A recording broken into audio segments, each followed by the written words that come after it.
ವೀಕ್ಷಕರೇ, ಕಲಿ ಕನ್ನಡ ಚಾನಲ್ಗೆ ಸ್ವಾಗತ. ಈ ದಿನ ನಾವು ಕನ್ನಡ ವ್ಯಾಕರಣದಲ್ಲಿ ಬರುವಂಥ ಖ್ಯಾತ ಕರ್ನಾಟಕ ವೃತ್ತಗಳ ಬಗ್ಗೆ ತಿಳ್ಕೊಳ್ಳೋಣ. ಇಂದಿನ ವಿಡಿಯೋದಲ್ಲಿ ನಾವು ಉತ್ಪಲಮಾಲ ವೃತ್ತದ ಬಗ್ಗೆ ತಿಳ್ಕೊಂಡಿದ್ವಿ. ಇವತ್ತು ಚಂಪಕಮಾಲ ವೃತ್ತದ ಬಗ್ಗೆ ತಿಳ್ಕೊಳ್ಳೋಣ. ಚಂಪಕಮಾಲ ವೃತ್ತದ ಲಕ್ಷಣಗಳು: ಇದು 4 ಸಾಲುಗಳ ಸಮವೃತ್ತ ಪದ್ಯವಾಗಿರುತ್ತದೆ. ಪ್ರತಿ ಚರಣದಲ್ಲಿ 21 ಅಕ್ಷರಗಳಿರುತ್ತವೆ. ನ ಜ ಬ ಜ ಜ ರ ಎಂಬ 7 ಗಣಗಳಿರುತ್ತವೆ. ಅಲ್ಲದೆ 13ನೆಯ ಅಕ್ಷರದ ಸ್ಥಾನದಲ್ಲಿ ಯತಿ ಇರುತ್ತದೆ.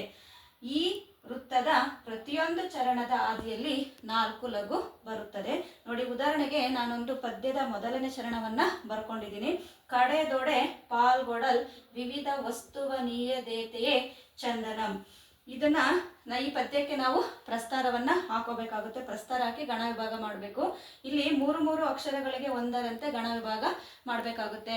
ಯಾಕೆ ಅಂದ್ರೆ ಇದು ಅಕ್ಷರಗಣ ಆದ್ದರಿಂದ ಅಕ್ಷರಗಳ ಆಧಾರದ ಮೇಲೆ ಗಣ ವಿಭಾಗವನ್ನ ಮಾಡಬೇಕು. ಮಾತ್ರಗಣದಲ್ಲಾದ್ರೆ ಮಾತ್ರೆಗಳ ಆಧಾರದ ಮೇಲೆ ಗಣ ವಿಭಾಗ ಮಾಡ್ತೀವಿ.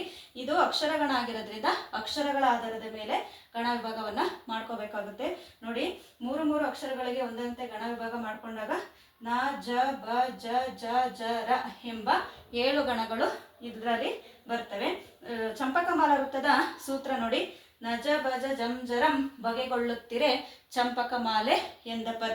ಈ ಸೂತ್ರವನ್ನ ನೀವು ನೆನ್ಪಿಟ್ಕೊಂಡ್ರೆ ನೀವು ಈ ಪದ್ಯಕ್ಕೆ ಪ್ರಸ್ತಾರ ಹಾಕಿ ಗಣ ವಿಭಾಗ ಮಾಡಿ ಆ 7 ಗಣಗಳಲ್ಲಿ ಒಂದೊಂದು ಅಕ್ಷರವನ್ನ ಬರಿಬೇಕಾಗುತ್ತೆ.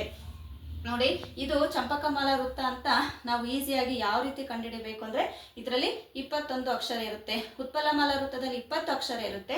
ಚಂಪಕಮಾಲ ವೃತ್ತದಲ್ಲಿ 21 ಅಕ್ಷರಗಳು ಬರುತ್ತೆ. ಮತ್ತೆ ನಮ್ಗೆ ಇನ್ನೂ ಅರ್ಥ ಆಗ್ಲಿಲ್ಲ, ಇನ್ನೂ ಈಸಿ ಮೆಥಡ್ ಆಗಿ ಅರ್ಥ ಆಗ್ಬೇಕು, ಇದು ಚಂಪಕಮಾಲ ವೃತ್ತನೇ ಅಂತ ನಮ್ಗೆ ಇನ್ನೂ ಈಸಿಯಾಗಿ ಅರ್ಥ ಆಗ್ಬೇಕು ಅಂತ ಅಂದಾಗ ನೋಡಿ, ಮೊದಲನೇ ಅಕ್ಷರ ನೀವು ಲಘು ಗುರು ಹಾಕೊಳ್ತೀರಲ್ವಾ, ಅಂದ್ರೆ ಪ್ರಸ್ತಾರ ಹಾಕೊಳ್ತೀರಲ್ವಾ, ಪ್ರಸ್ತಾರ ಹಾಕೊಂಡಾಗ ಮೊದಲನೇ ಅಕ್ಷರ ಲಘು ಬಂದ್ರೆ ಅದು ಚಂಪಕಮಾಲ ವೃತ್ತ. ಮೊದಲನೇ ಅಕ್ಷರ ಗುರು ಬಂದ್ರೆ ಅದು ಉತ್ಪಲಮಾಲ ವೃತ್ತವಾಗುತ್ತೆ.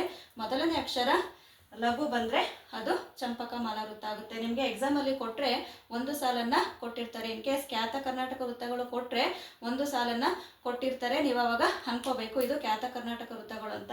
ನೀವು ಅಕ್ಷರಗಳನ್ನ ಕೌಂಟ್ ಮಾಡಿಕೊಂಡು ಅಥವಾ ಈ ಗಣ ವಿಭಾಗ ಮಾಡ್ಕೊಂಡಾದ್ರೂ ನೀವು ಅದು ಯಾವ ವೃತ್ತ, ಚಂಪಕಮಾಲ ವೃತ್ತನ ಅಥವಾ ಉತ್ಪಲಮಾಲ ವೃತ್ತನ ಅಂತ ಈಸಿಯಾಗಿ ಐಡೆಂಟಿಫೈ ಮಾಡ್ಕೋಬೇಕಾಗುತ್ತೆ. ನನ್ನ ಮಾಹಿತಿ ನಿಮಗೆ ಇಷ್ಟ ಆಗಿದ್ರೆ ನನ್ನ ಚಾನಲನ್ನು ಸಬ್ಸ್ಕ್ರೈಬ್ ಮಾಡಿ, ಲೈಕ್ ಮಾಡಿ ಮತ್ತು ಶೇರ್ ಮಾಡಿ. Thank you.